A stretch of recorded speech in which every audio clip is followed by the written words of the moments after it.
Hello, you're listening to Covid-tinted Glasses with Georgina. I'll be speaking to people from all around the world about their unique experiences of the pandemic, the good, the bad, the beautiful and the downright ugly, covering topics like friendship, family, travel, work, mental health and finding love. If you'd like to join me for a chat, then get in touch at georgina_podcast@outlook.com.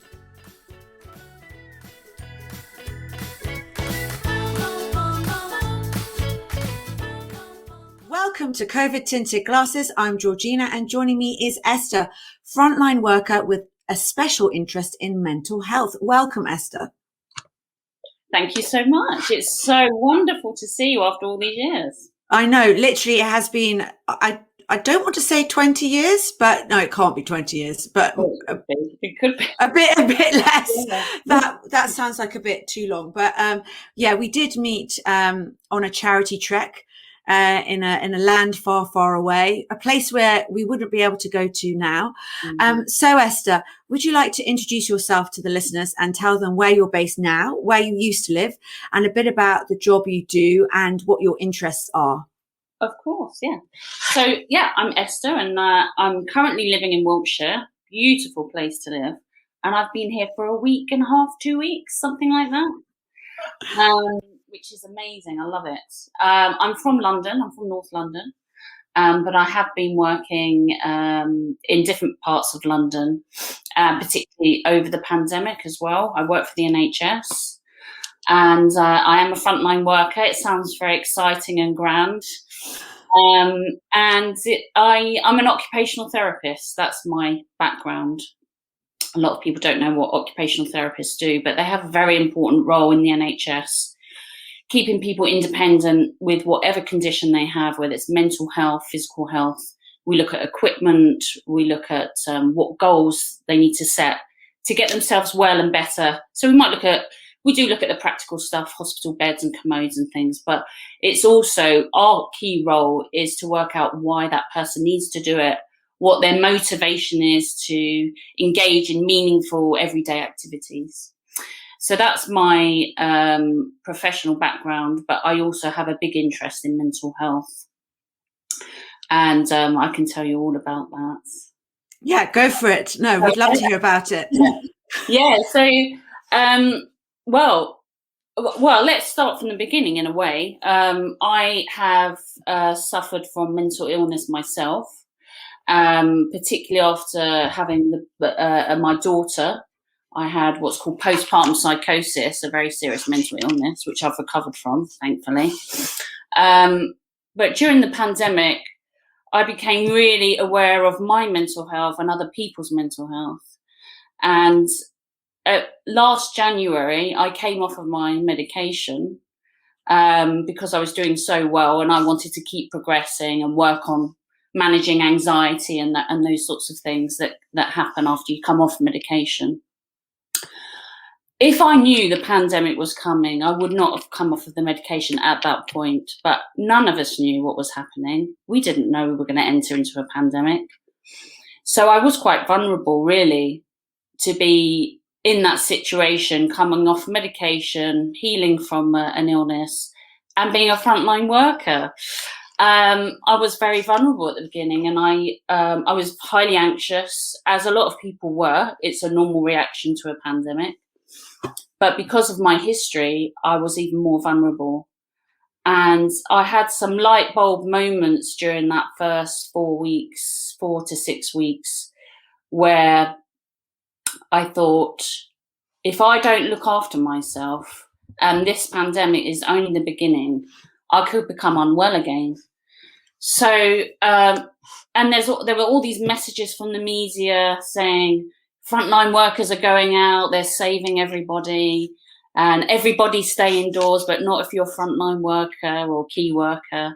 They were very hard messages to hear at the beginning for me. And then, and everyone started clapping on a Thursday night. That brought tears to my eyes. One, because I thought, wow, they're clapping for me as well. I'm a frontline worker, they're clapping for me. This is weird. This is big. This is really big. A lot of people are coming out of their homes to encourage frontline key workers to keep going. And that scared me. I stopped going out after the first night. And I know like other members of staff got quite overwhelmed by that response. And I remember my neighbour saying to my daughter, "We're clapping for your mummy." And it was just very difficult to hear because we were just doing our job. There's nothing unusual about what we were doing. Wearing PPE isn't unusual when you work in healthcare, but it was the fact we had to wear it all the time with every patient. And that was, it was a challenging moment. But and I remember thinking, I'm putting my life at risk. They keep telling me I'm putting my life at risk. Do I really want to do that? Who am I doing this for? I just want to help people. I don't want to put my life at risk for it. So I had all these questions coming up, and I started thinking about my daughter, and I'm thinking, am I bringing this virus to my house? Am I putting my family at risk? And it was just so anxiety provoking. But there came a moment where I was like, I really love helping people. I always have done. I've always wanted to help in a health crisis. I've always thought, oh, wouldn't it be great to go to Africa or India and help out in these crises? And I thought, actually, I don't need to go anywhere. It's happening here on my doorstep. And actually, I can tick a box to say I have helped in this situation. And so there's something changed in me. And I decided I would commit myself to my job, my family, and my own well-being. And it was the making of me, really, this pandemic. I started to really invest in my own well-being. I set up my own care plan. So I had weekly therapy, talking therapies. I had sound healing. I had a nutritionist. I had a coach. I started to do more sociable stuff because being a mum with a little one, it's not always easy to go out and socialise lots. And I started to socialise every weekend. I was like on the Zoom, which everyone's got used to now. And I decided I needed to have fun at the weekends, and I needed to find any way to find fun, what we're allowed to do. And music was very healing for me, dancing, singing, just being silly at the weekends. And it's been I can't believe how much has happened in the last year, which I know is the same for a lot of people. Yes, so much has changed, hasn't it? Just to go back, so when people were clapping, did it put extra pressure on you, or did it just make you more aware of the seriousness of the situation? I was scared. I was really scared because I thought everyone is out of their houses clapping. This is big. I kept saying to myself, this is not, because I kept saying, calm down, Esther. It's all right. It's just, there's a virus. We're going to sort it out. And it's not as big as maybe I'm making it a catastrophe in my mind because I experienced mental illness where you do catastrophize. But it just kept bringing it home to me that it was a serious situation that we were in. I'm not saying we're out of it, but we're out of the worst part, hopefully. Yeah. And it was odd. Well, I'm not a frontline worker and I was working from home, but I remember literally for 6 weeks, I turned left out of my house, went to this park near me and back again once a day. And that was it. And if I saw people, it was out on the walk, and it definitely has impacted all of us. But if I was a frontline worker, I would have been freaked out about people clapping, because like you said, it kind of added to the intensity of the situation. Very nice, but it did add to the intensity. But we were in a very serious situation. And so you did also mention that you have had COVID as well. So how did that affect you? So you was, recovering from mental health issues. There was more stress at work, and you said the timing wasn't right. My goodness, no, poor you. and then you contracted COVID as well. So how did that impact?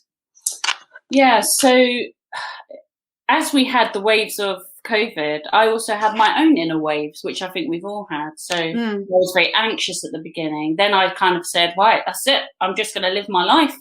And I had had good times in the summer. And then towards the end of the summer, I kind of started to think, oh, well, I'm not so worried about this COVID. Maybe it's going away now. And then suddenly, I got it in, it was October, beginning of October, I think it was. And I freaked out because I had been to visit my mum, and I felt guilty because I thought, but once I found out I had it, I was like, oh my God, I've given it to my mum, I've given it to my dad. Did I see my friend? If I've given it to them and they've given it to that person, that one's got a respiratory problem. I started going, oh my God. And I've heard this from other people that have had it, where they start to feel guilty that they may have given it to someone else. And because you're getting all this feedback from the media that, that's what could happen if it passes on. I remember having, at the beginning, I just felt really tired on the first day and a bit of a cough. I didn't even register that it could have been COVID until the next day, where I just felt so tired. I thought, oh, I better just check to see what this is. And then, I got the positive test to say it is COVID, and we all had to stay at home, me and my daughter and her daddy. And that was a hard few weeks because my daughter couldn't go to nursery. She's 4. So I had to look after her. Her daddy was working because he's self-employed. He was worried about losing his money and, bringing an income for the family. And I wasn't very well, and I couldn't ask anyone to help me. And I had to try and look after my daughter and try and rest. And there was about 5 days where my lungs hurt, but they weren't, I wasn't serious enough to go into hospital, but it was just uncomfortable. I think it's more the psychological effect is hard because you're like, oh, what does this mean? This is a new condition. We don't know enough about it yet. Does this mean I have to go into hospital? You have those sort of thoughts. After 2 weeks, I saw that most of my colleagues had COVID, or, in the last year, most of them have had it. And some of them had just been off for a couple of weeks. So I just thought, oh, that would be me, a couple of weeks. I went back to work and I just bawled my eyes out, just driving to work. I just couldn't do it. And the wonderful nurse, one of the senior nurses, came out to meet me in the car park. And she touched my hand. And that was one of the most, it makes me feel quite emotional thinking about it. Because when you feel lonely, isolated and not well for a few weeks, and then someone actually touches you and you think, wow, you're not supposed to touch me. It was such a compassionate thing to do. And she said, Esther, you're not well, you need to go home. So anyway, I went home and I thought, okay, I just need a few more weeks, I'll get back to work. Well, I had another week. Then I went back to work and I still wasn't well. I didn't realise until you actually do the activities that you normally do. So like lifting equipment, I was getting out of breath. After 3 days at work, I was absolutely exhausted. And I phoned in and I said, I can't come in, I'm so tired. I had the fatigue. Even though I'd heard about all these symptoms, I didn't know what it felt like. And I was experiencing all the symptoms of COVID and the recovery. And then after that, I had another 5 weeks off work. My colleagues were amazing. My manager was absolutely brilliant. And my supervisor, they were checking in on me saying, please don't rush back, Esther. We don't want you back until you're well.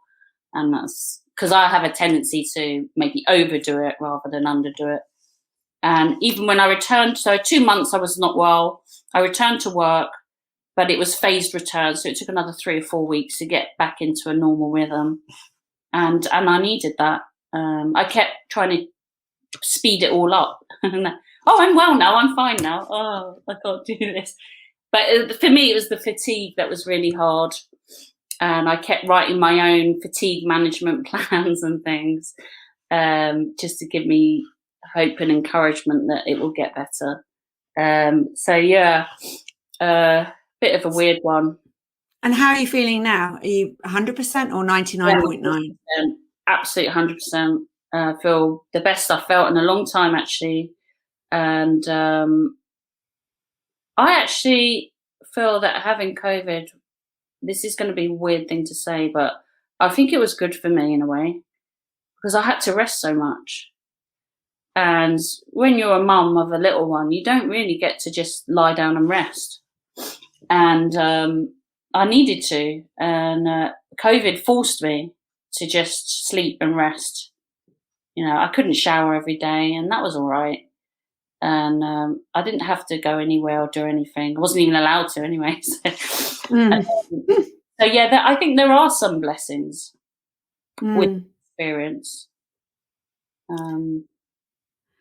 Yeah, it's very, very tricky, particularly with young kids, because I know of other friends who've got it also later on. And they also have had children's parties or, you know, and this was once they got better, obviously after they've been, you know, recovered from it. But it's taken so much out of them physically that, you know, it takes a long time. So I'm so happy to hear you're feeling better. And I think also as a nurse, being ill, I'd imagine this would be a real trigger for me. I'm imagining how it would be for you. But if I was a nurse and you know all about the medical side of things and then you get ill, I think maybe you'll possibly, it freaks you out even more because you know the details of what could happen and you've seen it firsthand in the hospital. So that must also make it worse as well. So I'd heard so many stories of the long COVID and I was thinking, oh my God, am I going to be like this for like 8 months or something? But yeah, 2 months was doable. Yeah. And also we must talk about before, I mean, it's interesting that you got it in October because I think that we need to remember a lot of people are still getting it now. Obviously the numbers are much less. And whilst we're coming out of it and they're opening things up, people, you know, I know people who've had it quite recently as well. So it's good to highlight that, I guess. Yeah. But also last summer, I do remember seeing, you didn't go away, but I do remember seeing a picture of you in your, a little tiny hot tub in your garden patio. And I remember this brilliant picture. You were like lying in it going, making the most of the holiday or something. And so when you said that you did something fun, that's the picture that kind of sprung to mind. So, yeah. That's absolutely right. I think there was a picture like that just before I got COVID. I had an amazing weekend. I was just like, as I said at the beginning, is like I was really focusing on my mental well-being and physical well-being. And going in the hot tub. I used to love going to the spas and all of them were closing. And so I encouraged my brother to buy that hot tub. So I took him in it. It's brilliant. But yeah, I used to go in there. It's great. Yeah, just doing all the things you love. And then recently, I know I mentioned to you that I've just taken up open water swimming, which is a fantastic thing to do. And that is very good for your well-being. Very, very good. I did do a bit of it about 6 years ago, but then things happened in my life that it took me away from that. But living in Wiltshire now, I've been swimming in the sea and the lakes and rivers and stuff. It makes you feel alive. You jump in there and you're like, oh, it's so cold. Yeah, I love that. I just, I'm trying to become a member of this place so I can do the same here. And I'm even thinking about doing it in the Thames, but I think that might be a bit much, but we'll see. But I also, can you tell everyone about Wiltshire? Because I have seen these pictures of you by the sea. And for me, I'm like, Wiltshire, sea? Is there really a sea by Wiltshire? Can you explain to us geographically? Oh, yeah. So it's about half an hour away, 40 minutes away. It's there isn't, the sea isn't like directly here. You have to travel out to the edges to get to it. And but there's a lot of just lots of green open spaces and streams, and I love little streams and rivers and lakes, and there's those sort of potted around. I've only been here a few weeks, so I'm still discovering it, but I've got a friend that lives around the corner and she's like my tour guide. So she's like, come, I'll show you another place. So I kept thinking if there's going to be more lockdowns, I've got loads of places to go outside.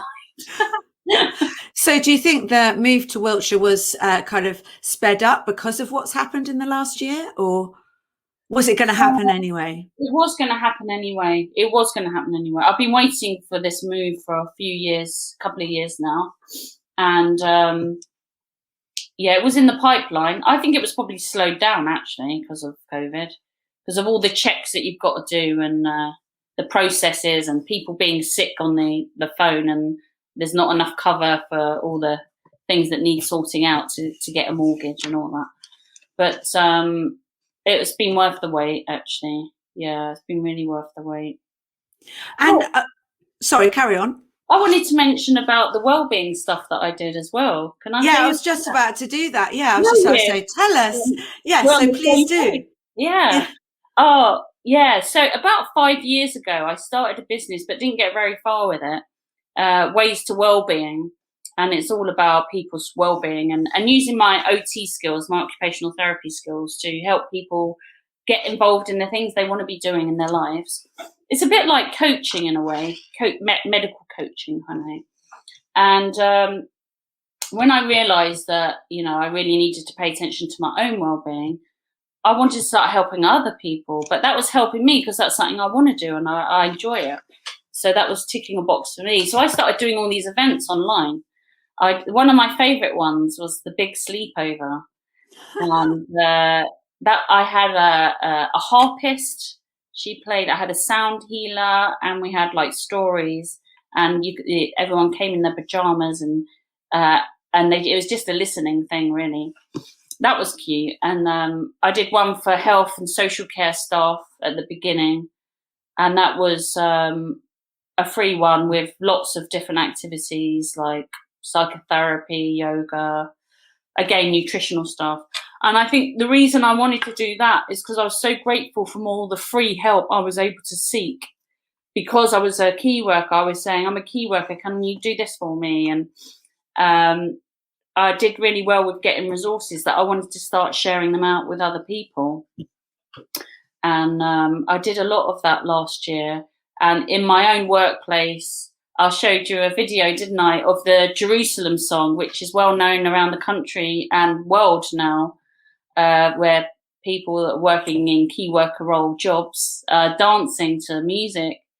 And as my goodbye to my team, I got them all dancing in different areas, social distancing with their masks and everything, and made a really cute video for us as a memory of our time together during the pandemic. Yeah, it was very, very good. I wanted to also say, because for me, during the pandemic, kind of the access to stuff that I had before, like to having a massage, because I found that very good for mental health, and going to yoga was fine. It was online, but there were certain things I couldn't quite access as easily as I could before. Do you think that people did suffer from that, not being able to access what they could access? Or do you think that most things are now online? And where can people go to find these kind of resources? Yeah, I mean, you can't beat the physical presence of someone being with you, even if they're not touching you. Just having someone with you, witnessing where you're at in your life and what's coming up for you is a very powerful connection, which you can't get completely over a screen like this. If I was in your room now, I'd just want to hug you and go, oh my God, it's so nice to see you. We might even cry or laugh, but it's hard to have that over a screen. It is so important. And I know that in my job, and I feel so grateful that I have been able to go out and see people every day, whereas some people have been incredibly isolated, locked up at home, fearful, only a screen to talk to. It's not healthy. It's very unhealthy. It does have pluses because there's some people that can't get out, so they can connect in this way. But the physical touch, we are human beings. We need to be touched. We're touched from the moment we're born, and we're held and cradled. And we still need that as adults as well. So I'm hoping, over the summer, there'll be workshops and things that will open up for people to feel they can connect physically as well as, in other ways. As a frontline worker, there are lots of resources which I've come to know. There's crisis lines that you can call when you're feeling worried, stressed or whatever. And, the individual trusts, the hospitals are, developing their wellbeing services. So they have counselling and they've got different things going on for staff. Where I'm joining now, I love it because they've got wobble rooms. What's a wobble room? A member of staff can go into a wobble room and have a wobble. And I've have got a it. wobble. Yeah. So if you've seen a patient and it was really distressing, or they may be dying or something, and it's triggered something in you, you can go into the wobble room and have a cry. And maybe a member of staff will walk past and say, "Hey, are you okay? Do you want me to come in?" And that's nice. Yeah. There's a little bit of initiative. There's also one I really must mention, and this is Duty to Care. Yeah. Have you heard of them? No. Tell me. No, I only heard of them in the last year, and it's a charity for health and social care staff. Oh, mainly NHS staff, actually. And they do free services of all sorts, and I've used them. Nutritional therapy, psychotherapy, sound healing, all that malarkey. Yeah. So they're a really good one. And because you were saying, like, when you were recovering from COVID and the nurse came out and she touched your hand, that must have been as a any kind of medical practitioner, if you're working in a hospital, not being able to do that as much as you would before, because that is, as you say, part of the healing, must have been very, very difficult as well. Yeah, it especially at the beginning, like, because you had to judge, how does the patient feel? How do the relatives feel? You're going into their own home, personal space. You're all PP'd up. But there was so much anxiety about healthcare staff going into people's homes, because we're going into so many homes that we could be spreading it. Yeah. And, at the beginning, I was trying not to touch people and saying, look, if you don't want me to touch your relative, could you do it? And I'll talk you through what we need to do here. Yeah. And we were trying to problem solve as staff, like, how can we do this with, it's impossible not to touch someone that needs personal help, Yeah. Personal care. Carers that go into people's homes, they have to touch someone, Yeah. You have to physically. But obviously we've got the barrier of the gloves and the mask and visors and all that. And that's the barrier. Yeah. Because we're still touching, but we've got it's not a hand on hand touch, which is very soothing. Yeah, because the touch of the skin. It must feel amazing when you take off the PPE, like you're kind of like a butterfly coming out of a cocoon or something. Yeah. You're like, oh. I know. I feel quite lucky in a way, because I work in the community, so we go into someone's house, we PPE up, take the PPE off, and throw it away, and we get a breather in between each patient because we're travelling. But where the staff in the hospital, they've just got to wear it all the time. That must be so horrible. Yeah. Yeah. I can't imagine how awful it's been for some of them. Just all day, their entire shift. Yeah. Yeah. Awful. And I just wanted to touch base, because obviously your sister, who I also know, who also met on this trek, she's living in Australia. So that, and your parents are in North London. So that must have been really hard, because I'm sure that normally she would have been planning on coming over maybe not last year, but definitely this year.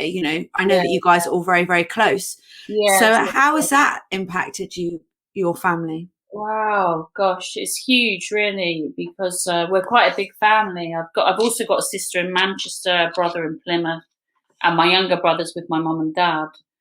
And we would always meet up at least twice a year as a whole family, in the summer and in the winter, and then other holidays in between.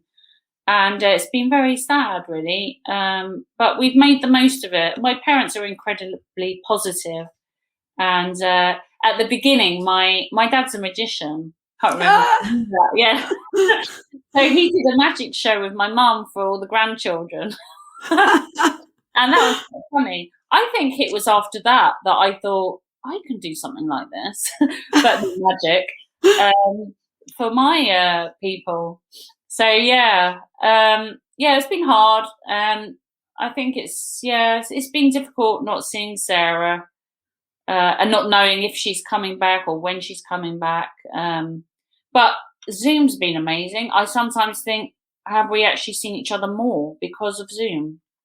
So there are pluses, aren't there? Yeah, no, definitely. Yeah. And I mean, like you said at the beginning, you kind of feel that COVID has made you, and in a sense, and it made you come up with 3 things to kind of focus on, which was your mental health, and I can't remember what the other 2 were, but they were great. And I definitely feel for me, I mean, I started this podcast, which I would never have done. I've gone on a social media course, which kind of instigated this as well. So there are so many positives.